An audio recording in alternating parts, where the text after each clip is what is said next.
Hello friends, welcome back to the next video. तो दोस्तों, आज के इस वीडियो में हम लोग rainbow class 12th Bihar board के चैप्टर नंबर 3 यानी कि अ पिंच ऑफ स्नफ यानी कि एक चुटकी खैनी, इसका जो वीवीआई ऑब्जेक्टिव्स है उसको कवर करेंगे।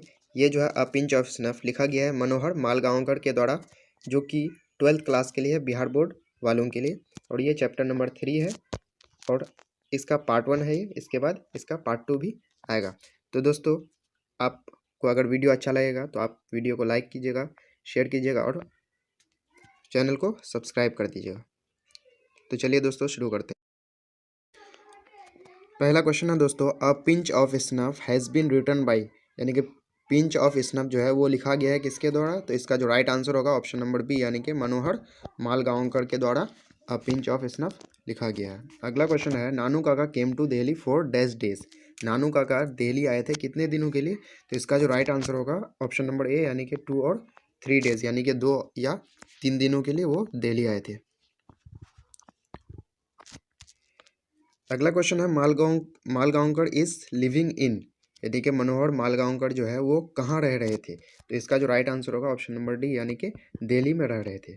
अगला क्वेश्चन है, Nanu Kaka had taken a ticket of which class, यानी कि नानू काका जो है वो किस क्लास का टिकट लिए थे? तो इसका जो राइट आंसर होगा ऑप्शन नंबर सी, यानी कि 3rd क्लास का टिकट लिए थे, लेकिन वो आए थे 2nd क्लास से। अगला क्वेश्चन है,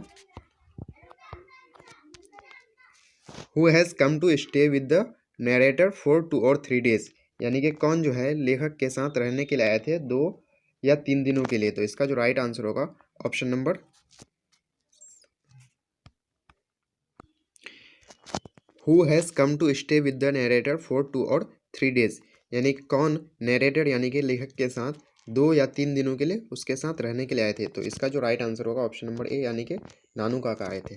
अगला क्वेश्चन है, Nanu Kaka gave a dash rupee note to the dhobi. Nanu Kaka धोबी को कितने रुपये का नोट दिए थे? तो इसका जो राइट आंसर होगा ऑप्शन नंबर बी, यानी कि 2 रुपये, यानी कि 2 रुपये का नोट दिए थे। अगले क्वेश्चन की ओर बढ़ते हैं। अगला क्वेश्चन है, Nanu Kaka was standing in the doorway of which carrier. Nanu Kaka जो है वो किस डिब्बे के दरवाजे के सामने खड़े थे? तो इसका जो राइट आंसर होगा ऑप्शन नंबर बी, यानी कि 2nd क्लास के दरवाजे के सामने खड़े थे, जबकि वो टिकट लिए थे 3rd क्लास का। अगला क्वेश्चन है, अ pinch of snuff is a dash. A pinch of snuff जो है एक चुटकी खैनी, ये क्या है? तो इसका जो राइट आंसर होगा वो है ऑप्शन नंबर ए, यानी कि स्टोरी है, ये शॉर्ट स्टोरी है। अगला क्वेश्चन की ओर बढ़ते हैं। अगला क्वेश्चन है, अ pinch of snuff is a dash story. A pinch of snuff एक स्टोरी है, यानी कि शॉर्ट स्टोरी है, लेकिन किस टाइप का? तो इसका जो राइट आंसर होगा ऑप्शन नंबर बी, यानी कि ह्यूमरस है, यानी कि हास्यपद है, कॉमेडी टाइप का है। अगला क्वेश्चन की ओर बढ़ते हैं। अगला क्वेश्चन है, the portfolio of the minister is dash, यानी कि मंत्री का जो विभाग था वो किस विभाग के मंत्री थे? तो इसका जो राइट आंसर होगा ऑप्शन नंबर डी, यानी कि वेलफेयर, यानी कि कल्याण मंत्री थे। अगला क्वेश्चन है, Nanu Kaka was wearing a dash. नानू काका वो क्या पहने हुए थे? तो इसका जो राइट आंसर होगा ऑप्शन नंबर डी, यानी कि ब्लैक कोट पहने हुए थे। अगले क्वेश्चन की ओर बढ़ते हैं। अगला क्वेश्चन है, Ratiram was the son of Lala dash. Ratiram जो है वो सन थे, बेटा थे किसका? लाला सोहन लाल का। ऑप्शन नंबर सी राइट होगा। अगला क्वेश्चन है, Nanu Kaka was installed in dash. नानू काका को बैठाया गया था, कहाँ पे बैठाया गया था?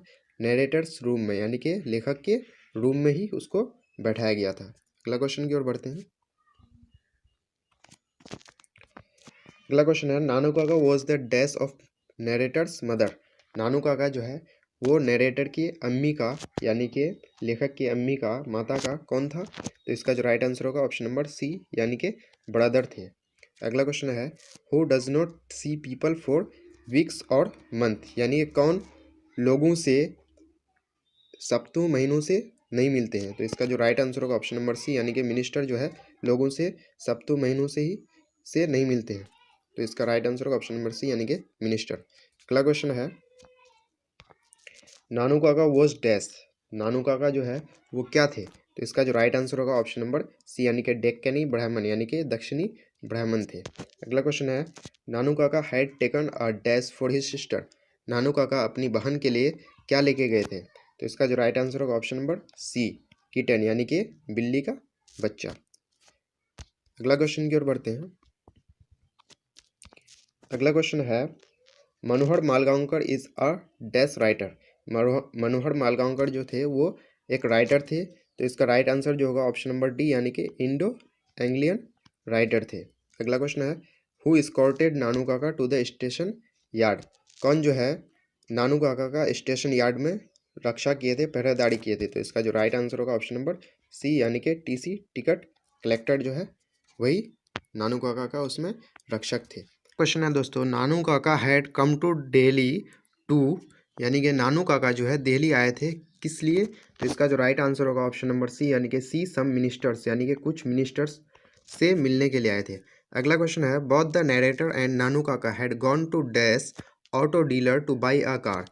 यानी कि नरेटर यानी कि मनोहर मालगांवकर और नानू काका दोनों गए थे किस ऑटो डीलर के पास कार खरीदने के लिए, तो इसका जो राइट आंसर होगा ऑप्शन नंबर डी यानी कि सिक्का ऑटो डीलर के पास गए थे। अगला क्वेश्चन की ओर बढ़ते हैं। अगला क्वेश्चन है Nanu Kaka took out his cheque book and wrote a cheque for dash rupees. Nanu Kaka जो है अपने चेक बुक को निकाले और कितना रुपया का चेक लिखे, तो इसका जो राइट आंसर होगा ऑप्शन नंबर ए यानी कि 1000 रुपीज़ का वो चेक लिखे थे। अगला क्वेश्चन है Nanu Kaka had tied a huge dash turban round the narrator's head. Nanu Kaka जो है एक बड़ा सा टर्बान यानी कि पगड़ी किस कलर का बांधे थे मनोहर मालगांवकर के हेड पे, तो इसका जो राइट आंसर होगा ऑप्शन नंबर सी यानी कि ऑरेंज कलर का पगड़ी बांधे थे नानू काका नरेटर यानी कि मनोहर मालगांवकर के हेड पे। अगला क्वेश्चन की ओर बढ़ते हैं। अगला क्वेश्चन है the narrator was dash. Narrator जो है नरेटर यानी कि मनोहर मालगांवकर वो क्या थे, तो इसका जो राइट आंसर होगा ऑप्शन नंबर डी यानी कि अंडर सेक्रेटरी ऑन प्रोबेशन यानी कि परिवीक्षा में अपर सचिव थे। अगला क्वेश्चन है dash went to the minister in Jodhpur court, यानी कि जोधपुर कोर्ट में कौन मिनिस्टर के पास गए थे, तो इसका जो राइट आंसर होगा ऑप्शन नंबर ए यानी कि मनोहर मालगांवकर ही गए थे। अगला क्वेश्चन की ओर बढ़ते हैं। अगला क्वेश्चन है हुज अनाउंसमेंट शुक मनोहर मालगांवकर, यानी कि किसका अनाउंसमेंट जो है वह मनोहर मालगांवकर को हिला दिया, तो इसका जो राइट आंसर होगा ऑप्शन नंबर ए यानी कि मदर का यानी कि माता का। अगला क्वेश्चन है who took a pinch of snuff, यानी कि एक चुटकी खैनी कौन लिया, तो इसका जो राइट आंसर होगा ऑप्शन नंबर सी यानी कि नानू काका लिए थे एक चुटकी खैनी। अगला क्वेश्चन की ओर बढ़ते हैं। अगला क्वेश्चन है who has a garnish yellow sports car. किसके पास एक सजा हुआ येलो स्पोर्ट्स कार था, तो इसका जो राइट आंसर होगा ऑप्शन नंबर ए यानी कि रति राम के पास था। अगला क्वेश्चन की ओर बढ़ते हैं। अगला क्वेश्चन है फॉर व्हाट पर्पस हैड नानू काका कम टू दिल्ली, यानी कि नानू काका जो है वो दिल्ली किस पर्पस किस उद्देश्य से आए थे, तो इसका जो राइट आंसर होगा ऑप्शन नंबर ए यानी कि फॉर अटेंडिंग जमींदार्स कन्वेंशन, यानी कि अटेंड करने के लिए आए थे, शामिल होने के लिए जमींदारों का जो सम्मेलन हो रहा था उसको अटेंड करने के लिए आए थे। अगला क्वेश्चन की ओर बढ़ते हैं। अगला क्वेश्चन है how many days leave had been taken by Malgaonkar, यानी कि मनोहर मालगांवकर के द्वारा कितने दिन की छुट्टी ली गई थी, तो इसका जो राइट आंसर होगा ऑप्शन नंबर बी यानी कि 2 डेज 2 दिनों की छुट्टी लिया गया था। अगला क्वेश्चन है हु हैड इंस्टॉल्ड नानू काका इन मालगांवकर रूम, यानी कि किसने नानू काका को मालगांवकर के रूम में शिफ्ट किया यानी कि इंस्टॉल किया बैठाया, तो इसका जो राइट आंसर होगा हिज मदर यानी कि उसकी अम्मी ने ही बैठाया था। अगला क्वेश्चन की ओर बढ़ते हैं। अगला क्वेश्चन है Manohar Malgaonkar was born on. मनोहर मालगांवकर जो है वो कब पैदा हुए थे, तो इसका जो राइट आंसर होगा ऑप्शन नंबर बी यानी कि 12 जुलाई 1913 यानी कि 12 जुलाई 1913 को पैदा हुए थे। अगला क्वेश्चन है Manohar Malgaonkar was died on, यानी कि मनोहर मालगांवकर कब उसका डेथ हुआ था, तो इसका जो राइट आंसर होगा ऑप्शन नंबर सी यानी कि 14 जून 2010 यानी कि 14 जून 2010 को उसका डेथ हुआ था। अगला क्वेश्चन की ओर बढ़ते हैं। अगला क्वेश्चन है Malgaonkar was born in dash. Malgaonkar जो है वो कहाँ पे पैदा हुए थे, तो इसका जो राइट आंसर होगा ऑप्शन नंबर डी यानी कि वो मुंबई में पैदा हुए थे। तो दोस्तों यहाँ पे हम लोगों ने अ पिंच ऑफ स्नफ का पार्ट 2 कवर कर चुके हैं। तो इस तरह से इस चैप्टर का पूरा ऑब्जेक्टिव कवर हो चुका है। तो दोस्तों अगर आपको वीडियो लाइक अगर वीडियो पसंद आए तो वीडियो को लाइक करें, शेयर करें और चैनल को सब्सक्राइब ज़रूर कर दें। जय हिंद, जय भारत।